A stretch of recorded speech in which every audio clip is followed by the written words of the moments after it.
I'll keep it quick because I know it's late. You guys got crazy deadlines out there, and then you can ask questions. Obviously, overall, I thought we played really well in the first half, both ends of the floor. Second half, we didn't rebound it real well. Give them credit. I thought they were really aggressive on the backboard. The thing I liked was the fact that we didn't shoot the ball as well in the second half and still defended. I've been on them about mental toughness and defending for a full 40 minutes, and I thought that was as close as, maybe that we have. I thought we had exceptional energy and effort, contributions from a lot of different guys. I think that, it probably won't be written that way, but I thought that was one of Hill's best performances he's had in his entire career at the University of Illinois.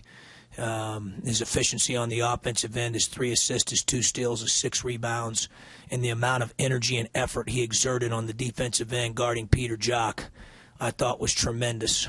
I thought he really, really, gave a lot of energy there. And obviously had great help from his teammates in defending him. Kipper did a good job on him as well. In the 32 minutes that Jock played, those 2 guys defended him quite a bit. And it takes a lot of energy to do that because he's such a terrific scorer. And he's a different type of scorer because he's constantly moving. And so I thought those guys did some good things. Thought we had 18 assists, 26 field goals. Obviously the ball moved, had a good rhythm there, had some synergy. But, at the end of the day, it's one game, and we've got 2 days to prepare for another one on Saturday. Questions? Right here in the middle. John, obviously, you needed a better start than you've had. You go with Tejon Lucas. How'd you come to that decision, and is that something you want to keep doing? Yeah, moving forward. I kind of had it in my gut. I have my weekly meeting. Trace and I meet. I meet with all the guys as well, but he and I met on Thursday. We talked about it. Obviously, what we could do to try to help our team, as well as try to get him jump-started a little bit. And, something like that doesn't happen unless your leader, like he is, has a mindset like that. Tonight he made a bonehead play and said, you should take me out for that. Let me get, he's really caught up in the team. I mean, he really is. So he and I talked a lot about it. The goal was to, the one thing I said, I know he'd had some foul trouble to start games. I said, the good thing is you won't have fouls when you go in, so that'll be a good thing. We won't have to worry about that, and, keep it simple and see if we can get you jump-started a little bit. And if he plays better, our team will play better. And at the same time, I thought the rhythm that we have been playing with Lucas, not only Lucas but also with Tate at that position, have been good. And so we had talked on Thursday and kind of knew we were going to move in that direction. And obviously tonight I thought those guys did a good job. But, again, it's one game, and they got to continue to practice well and build off of today and do it again on Saturday. Tejon, obviously, he keeps improving, with experience and getting the practice time and things. What areas do you think he's made the most strides in? Defensively. Yeah, defensively, it's not even close. I mean, I think he's gotten to where he's, and I don't say this about freshmen very often, but he's good defensively right now when he's really locked in, not only on the ball, but his positioning and IQ off the ball and what he sees. And, defensively is probably the biggest thing from where he started on October the 3rd. Scott? I think he had been good in smaller doses the last few games. Was this maybe he needed to see more opportunities and see if he could keep that up? Or? Yeah, I think he just kind of, Michael, I said this downstairs, he's just playing the game the right way. He just got a pure heart right now, pure mind, loves his teammates, claps for other guys and gets excited when they do well and just plays it the right way. If he's open, he shoots. If he doesn't, he passes and goes to the offensive glass darn near about every time, and he's going to compete, and he's going to play for Illinois, and he's playing right now with a very pure heart and pure mind, and when you do that, you tend to play really, really well. So he's played well for some time now, and hopefully he will continue.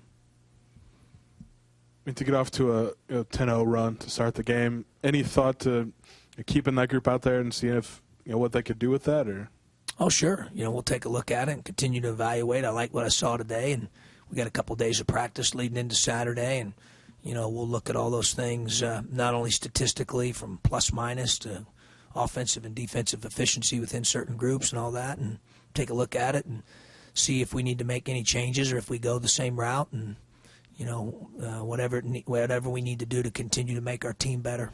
To your left, Coach. Coach, no two games obviously are ever the same. Every game is different. What are you seeing from the way your team plays on the road to at home? Because even though the loss at Maryland, still play better at home than you have been on the road, clearly. But what are you seeing differently from the road versus home from your team? Well, we played better today. That's a big part of it. They've been a little bit different. We've talked about that. You had 17 turnovers the other day. It led to 22 points. I mean, you're probably not going to overcome that most nights. I think each game's been a little bit different. We've got to, go out with the same mindset and same energy level that we had today on Saturday. Regardless of got to be unconditional, regardless of where the game's at. So that's a step that we need to take, and we'll be excited for the opportunity we have on Saturday. Shannon? How important was that start to the game? I thought it was huge. I think start and finishes are always important, Shannon, not only to the game but also to halves. I thought it was good. Got us off to a good rhythm, good energy level. But I told them downstairs that you guys played like you practiced yesterday in particular. I thought we had maybe one of our best practices of the year. It doesn't correlate all the time, but a lot of times it does. We just had a good disposition yesterday. We were loud. We had great energy. We were, really connected. We kept talking about that in timeouts, continuing to stay connected regardless of whether we airball a dunk, which was interesting. Miss a couple layups, blow a couple defensive assignments. We did that. Believe me, we got to get a lot better in some areas, but I thought we played through those things, Shannon, with a little bit more mental toughness and a little bit more, connectedness there, which was, obviously headed in the right direction there. Sure. With that being said, and just 10 regular season Big Ten games left, does that encourage you? Is this something you can harness? I know it's hard to say off. Yeah, I sure hope so, but every game's different. The gentleman said that earlier. It is. You got to prepare and get ready for Saturday. Every game's different. They're all different, And just because we did certain things well today, if we got to have the right mindset the next couple of days, a great will to prepare and to win, and then be ready to go on Saturday. Anything else? Thanks, Coach. Thanks, guys.